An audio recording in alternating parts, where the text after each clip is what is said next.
Ini ada trouble yang sebenarnya sudah sering saya mendapati trouble seperti ini, tapi baru kali ini punya kesempatan untuk membuatnya jadi konten. Nah, ini mudah-mudahan nanti berguna buat teman-teman supaya yang kejadian di motor Jupiter MX ini tidak terjadi di motornya teman-teman subscriber semua. Teman-teman, motor ini punya kendala, dia mau hidup, tapi ketika dimasukkan giginya dia tetap tidak mau jalan. Kampas koplingnya selip. Nah, ini sudah saya bukai. Ini kampas koplingnya, teman-teman bisa lihat setelah saya bongkar. Kampas koplingnya ini semua berada dalam kondisi yang gosong. Ini bahkan ada satu kampas kopling, ini dia habis seperti ini. Nih, bahkan untuk di bagian hub koplingnya ini teman-teman bisa perhatiin, dia seperti hangus terbakar. Padahal kan ini ada di dalam bak mesin ya, di ruang karter sebelah kanan. Seharusnya dia ini mendapatkan pelumasan yang maksimal dari oli. Tapi kenapa dia bahkan bisa sampai kering kerontang seperti ini? Nih teman-teman, ini barusan saya buka. Tadi ketika orangnya datang, kemudian mengeluhkan kondisi mesinnya hidup, tapi ketika tidak mau dimasukkan gigi tetap tidak mau jalan. Motornya tetap hidup tapi tidak mau jalan. Ya seperti koplingnya antara piston askruk dengan persneling, rasio transmisi itu tidak nyambung. Penyebabnya adalah ini, kampas koplingnya selip. Nah, pertanyaannya apa yang menyebabkan kampas kopling ini menjadi terbakar seperti ini?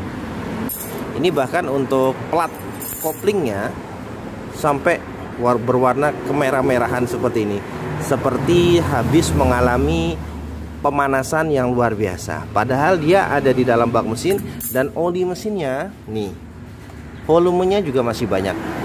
Volume oli mesinnya juga masih banyak. Nah, penyebabnya salah satunya adalah ini teman-teman.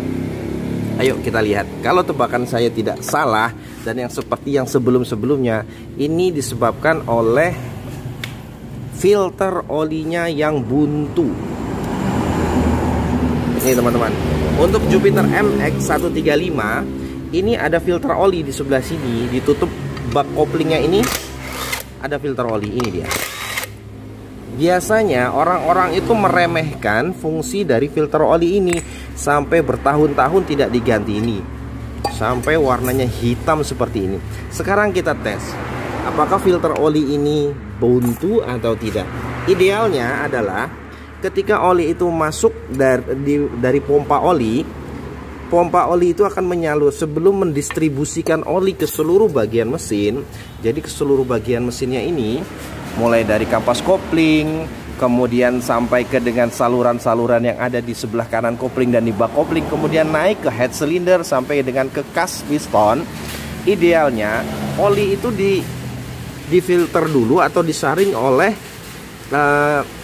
saringan oli ini, filter oli ini. Tapi ketika filter oli ini lama tidak diganti, kan ada residu ya, sisa oli yang kotor itu kan ngumpul di dalam filter ini. Akibatnya dia seperti ini. Perhatiin teman-teman, ini saya isi oli. Nih, seharusnya dia akan langsung keluar dengan cepat. Ini bahkan, ini teman-teman, olinya cuma penuh di sini, tapi dia tidak keluar. Tuh, yang keluar ini hanya tumpahan. Dia harus keluar dengan cepat. Dia harus segera keluar dengan cepat dari filter ini. Ini menandakan filternya buntu.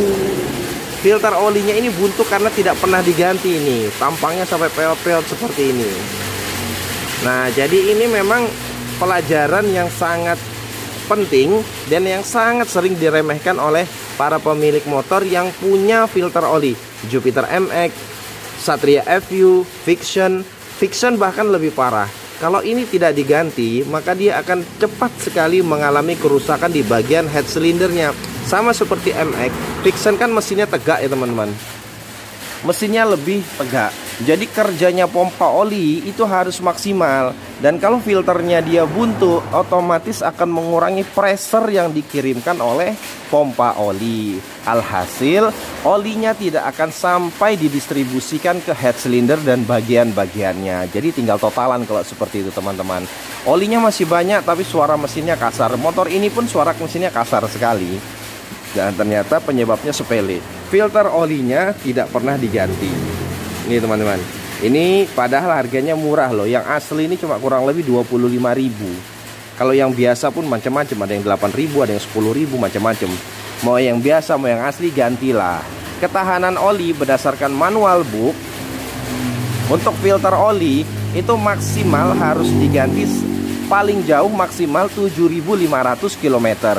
Kalau rata-rata kita ganti oli itu setiap 2.500 km, berarti ketika 3 kali ganti oli motor kita, maka 1 kali harus ganti filter oli. Seperti itu. Mudah-mudahan ini jadi pelajaran ya teman-teman semua ya.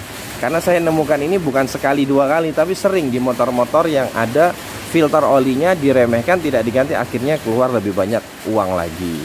Oke teman-teman, penanganannya sederhana setelah ini. Kampas koplingnya kita ganti, kita bersihkan, filter olinya juga diganti. Dan kalau mau lebih ideal juga bisa untuk rumah hub koplingnya ini, dibeli lubang oli tambahan di celah-celahnya sini, dibor 1, 2, 3, 4, 5, 6 di 6 titik supaya plat koplingnya ini dapat pelumasan yang lebih itu. Tapi walaupun tidak diberi lubang tambahan, yang penting pompa olinya itu bekerja dengan maksimal, insya Allah tidak akan ada masalah.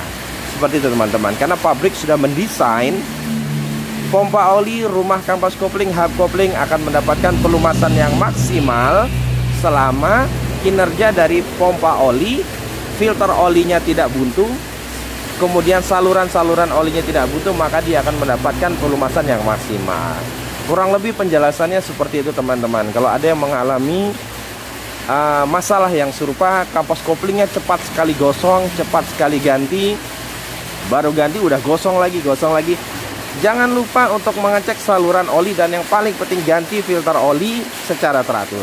Begitu teman-teman. Oke, mudah-mudahan konten ini bermanfaat buat teman-teman yang sedang mencari artikel yang berhubungan dengan pompa oli, filter oli, dan juga kampas kopling Jupiter MX.